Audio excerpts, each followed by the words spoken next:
welcome back to Tam Tonight. Thank you all so much for tuning in last week, watching my episode Jim Crojo on YouTube, listening on the podcast apps that it's available on, and also checking me out on social media. So thank you to everyone. This week, I don't really have a lot of news because all that's really happening in the world is like coronavirus, but I'm gonna try to do my best. Besides that, please like, comment, share, subscribe. Follow me on socials at TamTonight. Follow my Depop at Time to Time Buy Something. There are lots of lovely designer vintage things on there, so go out and, treat yourself to something cool while you're on lockdown. Maybe you can stunt in the house. Maybe you do some cool content, selfies, whatnot. I don't know. I won't tell you what to do with your time, but thank you. So we're going to get into it. Like I said, there's not really much news besides coronavirus. It's like the word of the day, word of the week, word of the month. It's getting a lot of celebrity endorsements now. I feel like several basketball players have been diagnosed with the coronavirus, including Kevin Durant, who was recently seen out and about with Drake last week. So Drake might have that Rona. We don't know about it, but I'm sure Drake is rich, so he'll be back on the scene next summer, pool party like it never ever happened. But, just to let you know that it is affecting people of all, colors, walks of life. Idris Elba came out earlier in the week and said that he has it just because he was on the set with somebody that, came up positive for coronavirus, so he went and got tested, and he has it too. He has not experienced any symptoms, what have you, but he is, a carrier. The red-haired guy from Game of Thrones, the wilding dude, he's got it. Not surprised. They said Europe is like the #1 area. So yeah, I don't really know what's going on or what's happening. There are lockdowns happening all across California. 6 counties in the Bay Area have done lockdowns, and they're like giving out misdemeanors for people that are sent outside. I don't know how much further those type of measures are going to go. I know school in other states has been canceled for the remainder of the year. Here in California, we haven't really gotten anything that far yet, but the superintendent of LA schools did go on the radio today, and he said, to prepare for that possibly happening. So I think that anybody with kids and stuff like that, you should just be as prepared as possible to keep your whole family in the house and hold it down on your own, because it doesn't look like we're getting much help from the outside. The government is discussing giving out $1,000 to $2,000. I don't really know if that's going to happen. At first, well, I don't really think it's going to happen because, like I said, everybody slapped down Andrew Yang and he wanted to give it to us just on GP. So now that y'all sick and dying, you want to give it to us anyway. And then I'm seeing Bernie Sanders, my presidential hopeful candidate, is talking about giving out $2,000. So don't know. I'll be expecting my check, I guess. I don't know if we're really going to get it, but sure, I'll take it. They want us to stimulate the economy because the stock market is tanking so badly. Again, I don't know how much that's going to help. People have been out. I didn't really take it that seriously either until they told me I could go and work from home. So I was like, okay, that's pretty serious.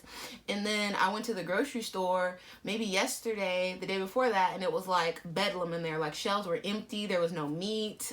Forget about the toiletry items like toilet paper, paper towels, cleaning supplies, that type of stuff. It was gone. So I don't understand what's going on with people. I feel like we live here in America and capitalism pretty much runs everything. So I don't know why in your mind that you would rationalize that we would be out of things.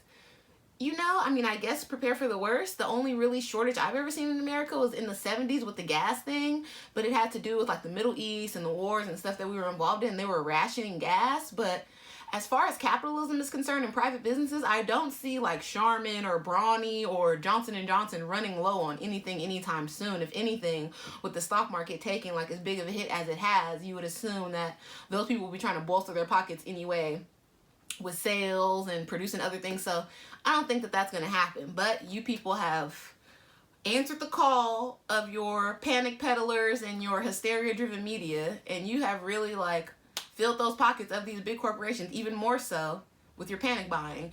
It's kind of annoying for me because I feel like that is a wealthier person, not even rich, but just you have a little bit more money available. That's your way of handling things, because I know plenty of people that didn't necessarily have money to go out, on a Monday, Tuesday and just fill up their houses with things and so they can bunker down for 6-8 months. People kind of live paycheck to paycheck from my side of things, and people that I know, friends, family, what have you. So a lot of people didn't really have money to go out and just splurge and blow. Like, people still have bills. There's job uncertainty right now. So I think that on top of being like ignorant and just whipped up into a frenzy and panic buying, it's like a little insensitive too, because you've wiped out the shelves, and then other people, when they have their money available now, there's nothing left. And the fact that we're like a week into this being taken seriously, you know, by the government and other things, and y'all are lining up at 6 a.m. at stores and stuff like that, like, it doesn't make any sense. You're not protecting yourself. You're definitely not protecting other people. If your house is going to be the one that's stocked up, like, oh boy, that got his hand sanitizer and soap storage taken away by the attorney general or whoever in Tennessee, and maybe it's because, like, I'm from badder neighborhoods. It's not something I'm glamorizing. It's not something I'm proud of, but it is what it is. Like, and for me and people, I know people I've grown up around, you're not going to be the house on the block that has everything while all of us have nothing. We're going to come take it from you. So, like, I'm not saying that I'm okay with that or, like, I applaud violence or anything like that, but you cannot be a have and be in any proximity to a have-not. It just doesn't work. So if you think that you're like doing yourself a service and looking out for your family and stuff by buying everything and stocking up and all of that and showing off maybe on, I hope you're hiding it. I hope you're not bragging on social. I hope you're not on Facebook, like, look at all of my, because you'll be a target, especially in times when things get dramatic. That's what happens. And I think that people of a certain level of privilege, even myself, you know, working people, you don't have as frequent interaction with those considered lesser than you in a socioeconomic sense, not in a person-to-person sense, because nobody's better than another person, but socioeconomically, people do have more means than others. So if you know, are out of touch and don't know about the mass quantity of people that are underneath you and them going, they're not going to go without. We're all going to become prey. It's going to be real Alien versus Predator, Animal Planet, people getting taken out, because people aren't going to starve to death. People aren't going to go without. They're not going to let their children go without. I also saw a line like halfway around the block for a gun shop in my area, and I think that that's pretty ridiculous too, because in the face of a health crisis, your thought is to go out and arm yourselves. Like, there's not going to be any shortage of dead people. You know, the virus is going to take care of that if our government and health care system do not ramp up the things that they need to ramp up. As far as I've heard that we don't have enough ventilators, like there's 68,000 ventilators in hospitals, and we need way more than that. They're asking big companies like Rolls-Royce and others to start producing them, kind of like they do in the war times. But as far as guns, you will not need a gun or ammo, and I've seen it sold out on the shelves on social media, and then I saw it myself with this line around the block for this gun shop, and I feel like you guys are ridiculous. It doesn't make any sense. You watch too much TV. It's just, if people are sick and they're supposed to be bunkered down in their houses, what do you need a gun for? And I get it. I get the conspiracy people out there, the martial law people, the government's trying to take over. What are you going to do with your one gun up against your local police force? Because since the militarization of our police force, that voters and older people that could have said something, could have done something, didn't do anything, local police have tanks, they got SWAT type of gear, they got military accoutrement. Like, your little, I don't care if you got an AR-15, you're not about to win against your local police force, and that's sad. But you're thinking like with two different time periods in mind. You're going after the, oh, it's my Second Amendment right, blah, blah, blah, to have these guns, and not thinking about in 2020, the police are gunned up. Like, you have no chance of survival against the American government. Now, if it's going to be citizen versus citizen, sure, you'll be able to take out as many as your neighbors as you would like. But when it comes to you versus the government, you would have to be on some Black Hawk Down, Blackwater, I forgot the name of Betsy DeVos' brother, little prime military group. You would have to be in a militia type group with yourself and maybe 200 to 300 others to even make a dent. So I really just want people to be adults, use your rational mind, not your panic mind, not your Netflix quarantine mind, and just make better decisions, because first of all, you're freaking people out, which is never good, because as panic spreads, people make bad decisions, all of judgment goes down. People are thinking with their YOLO mind, not their fucking, we're gonna be here, let's not destroy things mind. So it just, my term for this kind of behavior is low quality adult. I'm gonna put it up on the screen, low quality adult. And it's like, when I was younger, I did not feel like the adult quality was so low as it is now. Like, I feel like adults are the worst people. now. They make stupid decisions. They lead with emotion, get their news from not certified places, just ridiculousness. So if you can find it in your heart and yourself to just rise above and try to be at least a medium quality adult, the world will be a better place. Goddamn. Also, because of the coronavirus scare, the stock market is taking a tumble. And we discussed this last week as well, but now it's like down, down, down. And to sort of like give a light at the end of the tunnel, or opportunity, in times of economic downturn, as I've learned from like watching documentaries and stuff like that on the wealthiest families in the world, the Rothschilds, the DuPonts, the Vanderbilts, goddamn Carnegies, the JP Morgan people, all those people, in times of catastrophe and things like that, they make certain moves to help advance themselves in the future.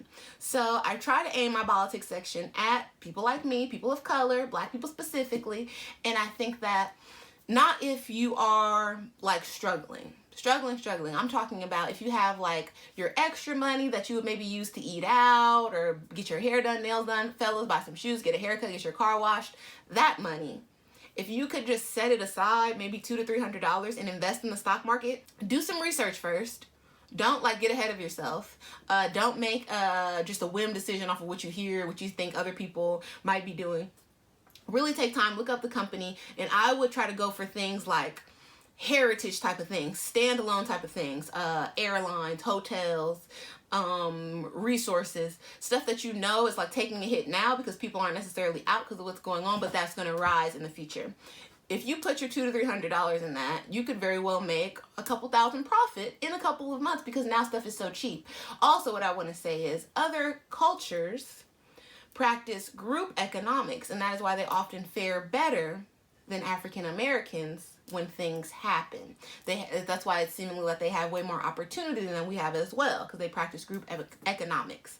So during this time, like I was saying, do not spend your rent money. Don't risk no money that you don't have. But this is strictly disposable income that you do not use because you can't go out right now and spend it. Like your club money, your movie theater money, your date night money, you can't use it. So I'm saying if you can get together, if you have 5 to 10 people you trust in your family, close family members, you can get in the group chat, get on the email, and put all of your $200 to $300 together, come up with a solid sum, invest that in some stuff that y'all all agree in, and then you could very well come out even better in a few months.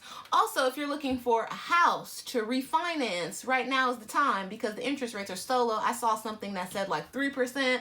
I'm seeing stuff in the late 2s. So for black people, like we are, from what I've read, I don't know if this is exactly the truth, but from what I've read, it says that we are firstly least likely to own a home.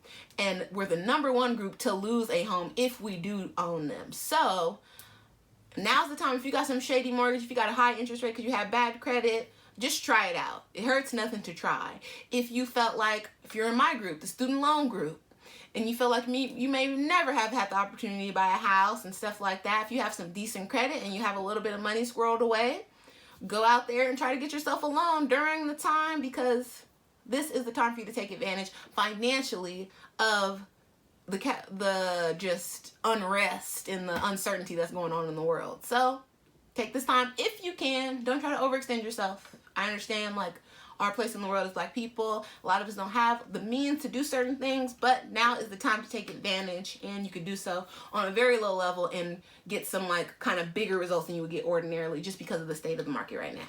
So that is all for my Bolitics segment. I wish I had more to talk about, but since the world is kind of closed down, everything's shut down, everything's canceled, that's what we got. So let's move on to my Look of the Week segment. This week on Look of the Week, I'm bringing you 5 lovely ladies from my Instagram roundup, and we're going to start with Ella Balinska in a beautiful black, very simple, just perfectly tailored Prada dress, Cartier jewels, and she was styled by Jason Bolden. I think she was at a charity event for one of her friends or something like that, by what the caption said.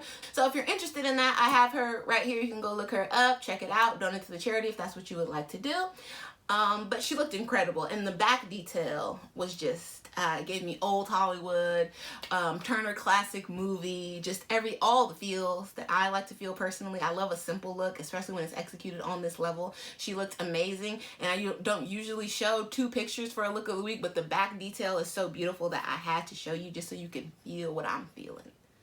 So Ella, you look beautiful. I don't know much about Ella, but I'm following her now, so I can't wait to see more looks from you and what you got to bring to the table. So Ella, look of the week. Thank you. Next, we have Briana Wilson of Matt Brand and Working Girl. I followed Briana for a very long time. I even applied for a job at Matt Brand. I think she was looking for an assistant or something like that. My schedule didn't line up because I still wanted to keep my 9-to-5 job. I just wanted to kind of get back into fashion and get my feet wet, and I really like the brand, and I love to support other Black women, so I wanted to throw my hat in the race. It didn't work out, but I still support Briana. I follow her, you know. So she's pictured here in a boss suit by Balinska. I'm not sure if I'm saying that correctly. And a corset by Coco LA. So this Balinska suit is made out of upcycled materials. And if you're not familiar with that, upcycling is taking like dead stock fabric that's already created but not used, and then other clothes to create new clothes. So with the state of the environment and all of that, and I don't have children yet, but I hope to one day, you don't want to leave it a wreck for them. And with something as frivolous as fashion and as fleeting, trends change very often, I think that it's very important and very cool that companies like Balinska and Coco LA take things that were already used for something else and repurpose them into something now and something trendy. So Briana, you look beautiful. I hope to feature more of your looks in the future, maybe a Matt Brand look if you want to post some of those. And yeah, we'll be here for you. But love this look, bomb, she killed it, and look of the week. Next up, we got Zara Mckenzie, aka Balinska or Balinzi Zara. I don't know. Balinsi Zara. That's what it is. Balinska Zara on Instagram looked beautiful for her anniversary celebration in a Georgia Alice blue look. Now the top is very like Mexican Riviera, off the shoulder, cruise ship, resort wear vibe, and then the skirt is very sleek and close to the body in the same blue. The color blue is so beautiful. It's like a jewel tone, heart of the ocean. She looks bomb. I would probably wear it in this same blue or a black just because that's my vibe. She looked incredible. I love to follow her. I follow her for years because just her style, I like it. It's kind of off kilter and it's not typically what you see, but her looks are always bomb. I always love them. So if you're into like a little bit more rock and roll, edgy type of looks, follow her on Instagram and show her some love. And I'm sure her husband loved her anniversary look just as much as I did. So great job, Zara. I hope to feature more of your looks here. Next, we got Jayde Pierce from YouTube. So I'm sure many of you know her. And then also I think she's like an influencer too because she has over 1 million followers on Instagram. So she was pictured this week in a beautiful House of CB dress in icy season on Instagram, Jules. This House of CB dress gives me like Vivienne Westwood corset vibes with a little small off the shoulder sleeve, very fitted. Love the black. But it's like more for my price range because as you know, if you are a fashion person, and if not, just Google it, that Vivienne Westwood be coming for your pockets and coming for your life. So I appreciate that she gave like a very top tier look at a price that I could afford, a price that the girls can afford that won't make our bank account go into convulsions. So Jayde, you did it. You always do it, and you look beautiful. Look of the week. Last but definitely not least, we got Zendaya in a full Bulgari look. Likely styled by Luxury Law, her longtime stylist. I'm not sure though. There may have been some Bulgari people on the scene to do that. But she looked incredible. And I'm pretty sure that she's going to be in a campaign. If she's not the new face of the company, I don't know. But it's a beautiful look. This gives me like rich. This gives me like a movie like My Boss Wife, President's Daughter. My daddy is an oligarch and I'm just walking around the house, I'm chilling. This is my dinner look. But Zendaya never disappoints, and especially not with Law, so just more magic. I love to see it. I live for it like many of the other people do. So Zendaya, look of the week, but all your looks are look of the week. Like I could give you your own segment, but I can't do that. So thank you so much. That's it for my look of the week segment. If you all feel like somebody has look of the week that I didn't catch or that I didn't see, like I don't follow everybody, I don't know everything, send them to me. DM me on Watch Time to Time or my personal Tam Not Tammy, and I'll share them here because that's what I do, cover fire looks. And now we're gonna go over into my favorite segment, 106 in Parking Lot, with your host Tam. And this week on 106 in Parking Lot, there wasn't too much music that came out, but there was a very important project that came out, and it is a written testimony by Electronica. This is Electronica's debut album, which is kind of strange because Electronica had a whole bunch of hype like around when I was in high school. I graduated in 2009. I'm pretty sure that's when he dropped a lot of the projects like the Exhibit A, B, C thing, and he had all the hype in the world. That's when I was first introduced to Electronica. And there we thought he would be like Nas status, Jay-Z status, because he was so like well proclaimed and well liked and stuff, and he was like a rapidy rap type of person. A little bit conscious rap, but not too much to where it was corny, but enough to where you could learn something. So that's why I compared him to Nas. Like that's what the hip hop like blogs and things like that were kind of proclaiming at the time. So for it to be years and years and then this come out was just interesting, and I was very excited. So to just give a little bit of background on Electronica that I know, not very committed to the story, but this is just the tidbits that I would pick up. So it was like around the 2009 time or what have you. I think he was dating Erykah Badu, and then they had a kid, and it was like he was working on rap. Then I saw him like in Vogue or something with this other girl who is like a Rothschild, or I don't know, she comes from like old New York money or something like that. And I was like, oh, okay, cool. Like Electronica found his come up, he don't gotta rap no more, and he's off the scene. So that's another reason why I was surprised to hear about this, but here it is nonetheless. It has 10 songs. The first song was not really a song, but it's a speech by Louis Farrakhan, and it's The Overwhelming Event opens the album. I think it's a very cool way to open the album, especially like with Louis Farrakhan. I think that he is very impactful, and the stuff that he says is very like important, poignant, and timely, especially for Black men. So if that is Electronica's, you know, intended audience, perfect way to open the album. A bit strange maybe for the average person, but for if you know about Electronica, his beliefs and things like that, goes perfectly. Rolls into the first song of the album, which is Ghost of Soulja Slim, and I feel like it might be the best song on the album, but it's a little strange because it like kicks up and the song is cool, and then I hear Jay-Z and I'm like, wait a minute, I thought it was supposed to be Electronica. So I go through it, and I've listened to this like 3 or 4 times already because I wanted to like make sure I had the right things to say. I even had to take a break and sort of go and find some other people's opinions. So I listened to the Joe Budden podcast, and what they had to say kind of mirrored my sentiment. I wanted to make sure I wasn't being like ignorant or rude about my analysis of this album, but it was very weird for me that Jay-Z was on so many of the songs. And I didn't even think to compare it to Watch the Throne, but I see that's what a lot of people brought up. I would never do that with this because I feel like Watch the Throne came out at a very like pivotal point, and all the songs were hits. Like they went super hard. And on this, it's more of like an experience sort of thing. It's very artsy. Like after the first listen, I was kind of like, is this like a Solange type thing where I'm not cool enough and I don't have enough money and I haven't been to like the best museums in the world to understand this? Like, is this just going over my head, or is this really like something that's going on and it's just weird to be weird? Like whatever, I don't know. But Ghost of Soulja Slim might be the best song on the project. Next we have The Blinding featuring Travis Scott. It was very weird for me to have like the Farrakhan speech and then the Ghost of Soulja Slim with all the bars that were on there between Electronica and Jay-Z, and then for Travis Scott to pop up, because I feel like Travis Scott's music and his life are just totally against everything that Electronica represents. But I guess for like a hype feature, why not do it? The song, it's not a bad song, but it's just weird. Like I would never think that he and Travis would even want to coexist together, so to have him on your project is very weird, especially like with Travis fan base. So maybe they were trying to bridge a little bit of a gap, but I feel like as an Astro World, you know, frequenter, that crowd doesn't really want to hear this. You know, they're totally separate groups. So it was just interesting feature choice, but whatever, I don't know. Next is The Never Ending Story.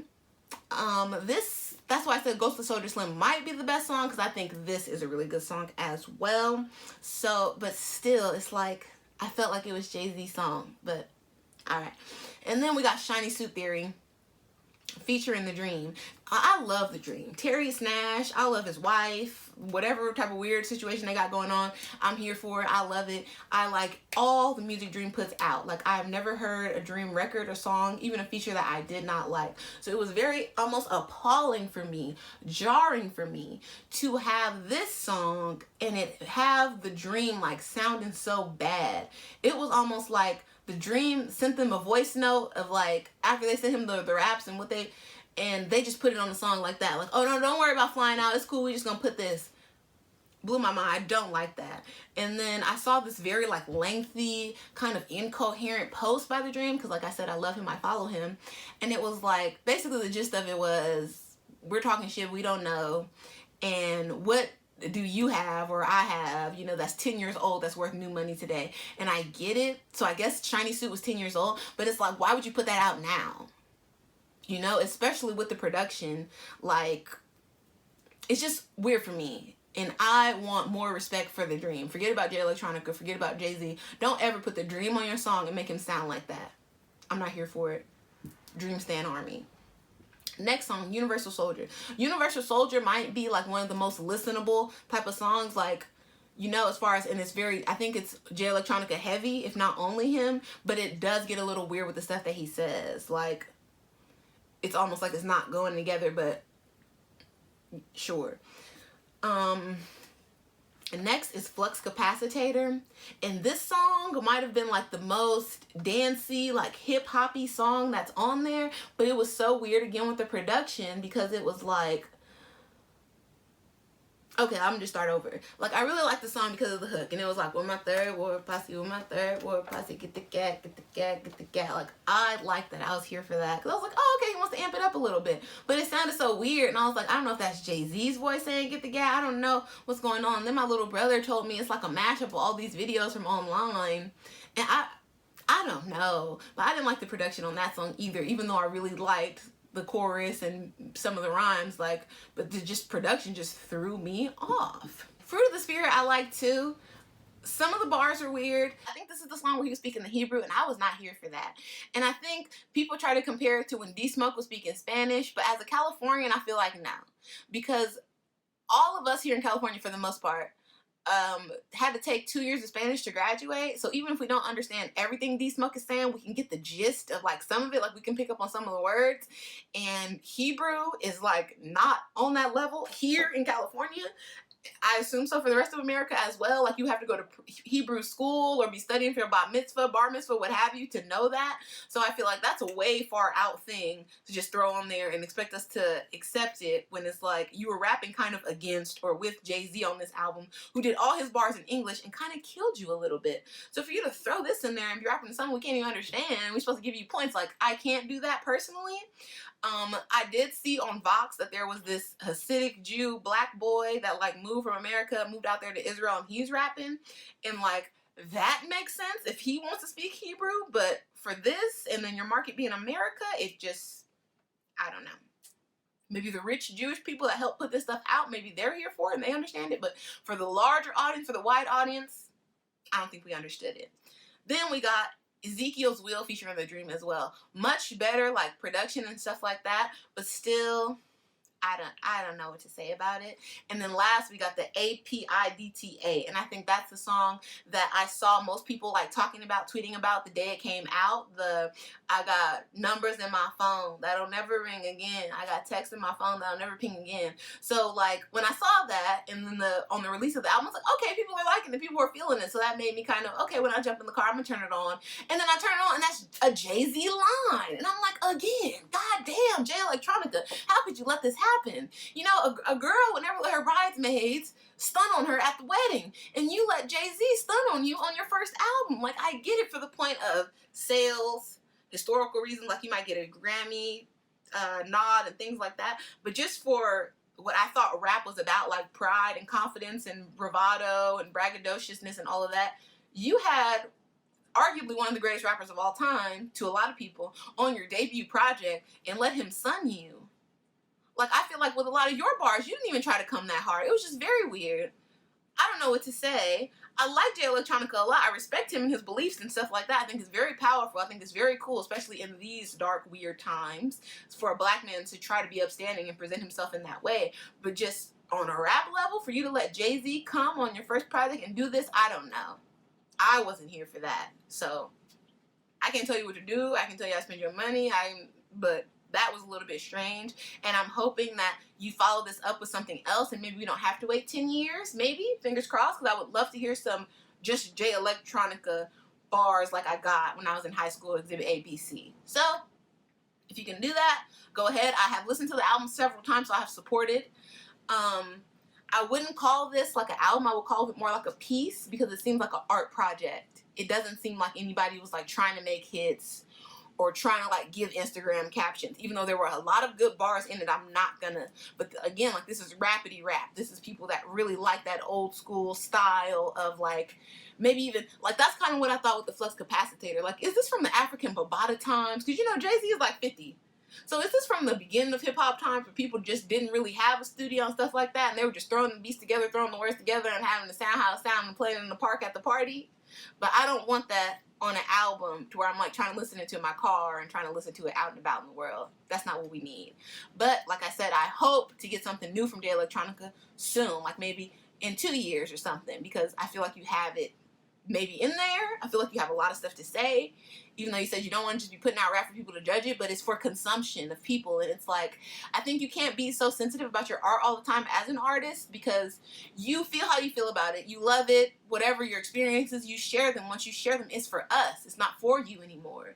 You luckily get the proceeds of it, like the money and the accolades and all of that, but the art that you put out is not for you, because you put it out to us. So let us do whatever we want to do with it. Thank you. That's it. Cool album.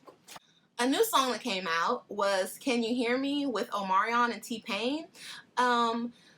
Kind of weird considering all the stuff that's going on with Omarion, for him to put out such a dancey, like, happy song, but I get it. Maybe he's trying to distance himself from that April 5th situation and doesn't want to address it in music on, like, his singles. Maybe it'll be an album track, but he'll get deep with us.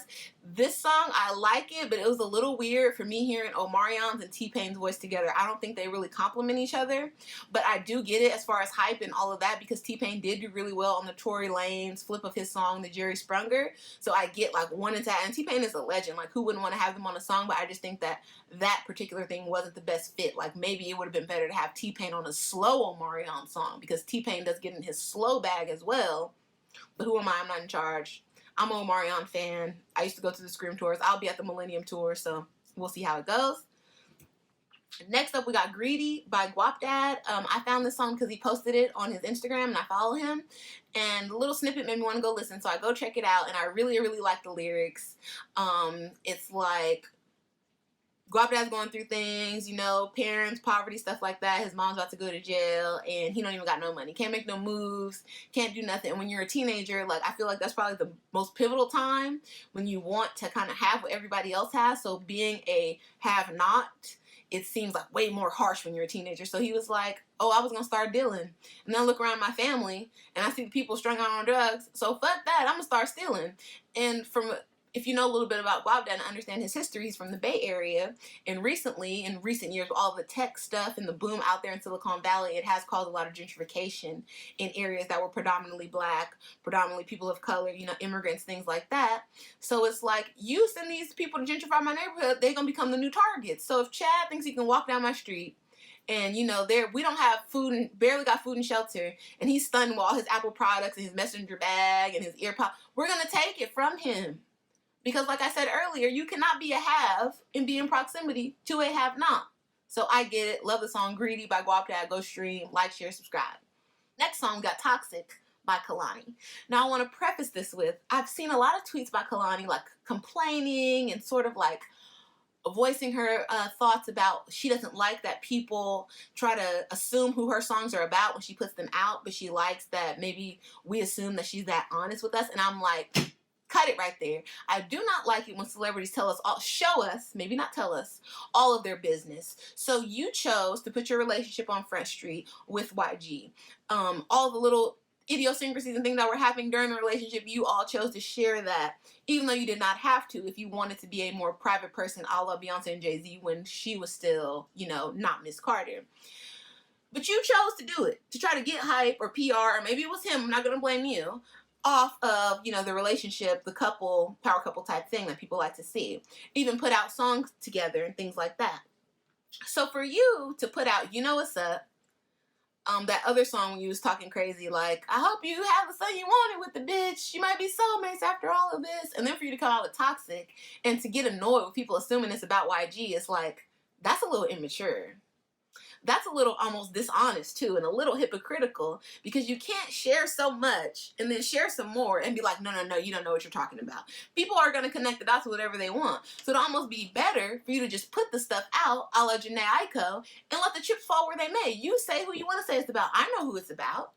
So if it's going to add to the legend of you think this is about Sean, or you think this is about YG, or you think this is about whoever, go ahead, because I'm not going to front.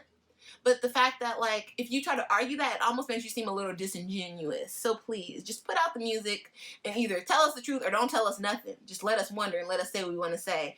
But, like, maybe because you're younger, too, and you're very active on social, it kind of bothers you. But just don't let it bother you. Put out the art. Just like I said with J Electronica. Put out the art, and then it's on us now. It's ours. It's not yours anymore. You put it out. It's ours. You sold it. So let us do what we want to do with it.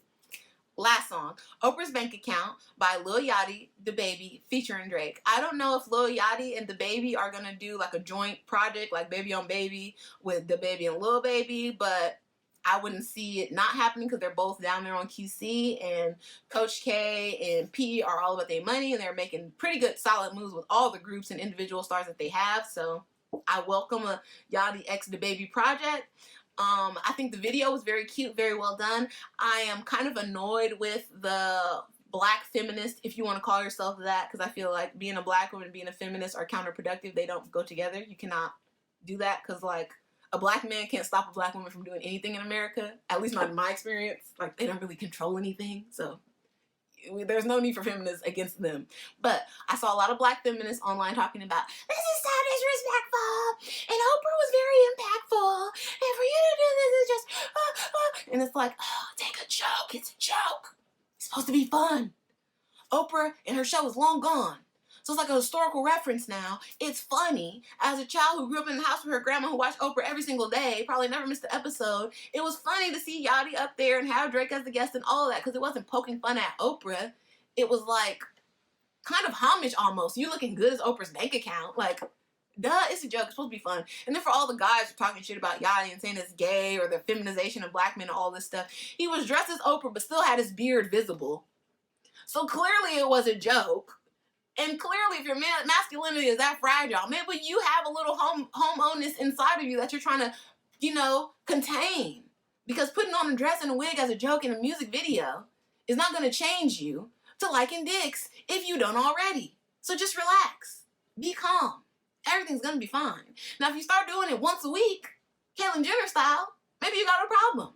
But for a joke or a show or a music video and we just want to have a little fun, why not? So, great video.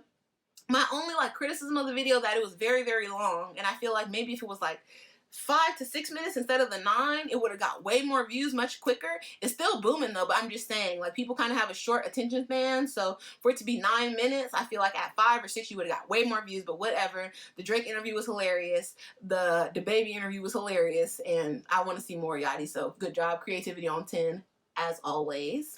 And now I'm going to take you over to my Chevy playlist. So, Chevy playlist, something we do here on Tam Tonight every week, where I share with you 5 songs to keep it rolling while we're not together here. And I'm going to start with number 1 is Rapture by Koffee. Now, I love me some Koffee because I like reggae music, and she's young and she's very cool. I shared her newer song, W, on an earlier playlist, and I think Rapture is from her, like, biggest project today. I think she was Grammy nominated and stuff like that off of this. So go check out Rapture and other music by Koffee if you are into the reggae sound. Next song, we got Not Me by Lil Wayne. Now, I discussed at length the Funeral Project by Lil Wayne and the songs on it. Not Me is probably my second hit of the album after Mahogany. Like, Mahogany is the hardest hitting for me, but Not Me is right there with it because it takes me back to the time when Rap Niggas came out by Nipsey Hussle. And I was driving on the freeway, and I was switching lanes, and I was going over the double yellow lines and all of that in the vault. And just Not Me makes me feel that same power. Like, who gonna pop me? A bunch of niggas in here looking like Not Me. Got my squad in this bitch and they got me. Like, whoa. It just takes me to a place. So if you're into that, you like to drive fast, Not Me is that one for you. Next, we got Chanel by Rae Sremmurd, featuring Pharrell. Now, I love me some Rae Sremmurd. I feel like I've seen them like 5-6 times because at any concert in LA, they bring them out as a special guest. If not both of them, then definitely Sway Lee. And this song, they performed it at the Real Street Fest. It was Big Boy's music festival that he had for his radio station later last year, and they performed this song, and I loved it. So when it was available on Apple Music, I had to add it, of course, and it's just a fire song. Take her to Chanel because she's fine. They should put that on signs places. Next song, we got BS by Jhene Aiko featuring H.E.R. We talked about this last week when we discussed the Chilombo project. And BS is just that one on the album for me. Back up on my bullshit. Back up on the scene. Fire. Add that to your playlist. Get it popping. And last but definitely not least, we got Shibuya by the Free Nationals featuring Sid of the Internet. Now, Sid of the Internet has plenty hits. Type her name into the YouTube search and you'll see a bunch of good songs by Sid. I'm not going to name them here because I might want to add them to future Chevy playlists. And then Free Nationals can't do a lot of wrong to me. Love their music. So, check these songs out. Put them in the rotation. The Chevy playlist is available on Apple Music and here on YouTube. So, if you'd like me to add it anywhere else, just let me know and I will do that. So, thank you. You know, I like to leave you all with a quote, especially in these dangerous, dark corona times. You know, the night is dark and full of terrors. So it is an ancient black proverb, and it is, health is wealth. Because you could have all the money in the world, all the cars, all the boats, all the clothes, all the Instagram baddies, but you will be nothing if you do not have your health. And health is the most valuable asset. It's yourself. So you gotta look out for number one. Take care of the temple. It's the only thing you got. Some people call it a meat suit, space suit, whatever. But you got to take care of yourself. And I heard on the news that in China, how it got so bad, it was through family transmission, like up to 75 to 80%. So if you're feeling a little sick and you're in this quarantine, please stay away from the people you love. Look out for them. You know, health is wealth. So this week for Tam Tonight, that's all I got for y'all. But in the upcoming week, I'm wishing y'all health, wealth, knowledge of self. And I will see y'all next time on Tam Tonight. Thank you so much for watching. Again, like, share, subscribe. And this video was brought to you by No Respect. It's my streetwear line. Follow us at NoRespect_. I'll put it up here so you can follow us and go to the website and buy something. It's live. So check me out. Thank you. See y'all next time. Bye.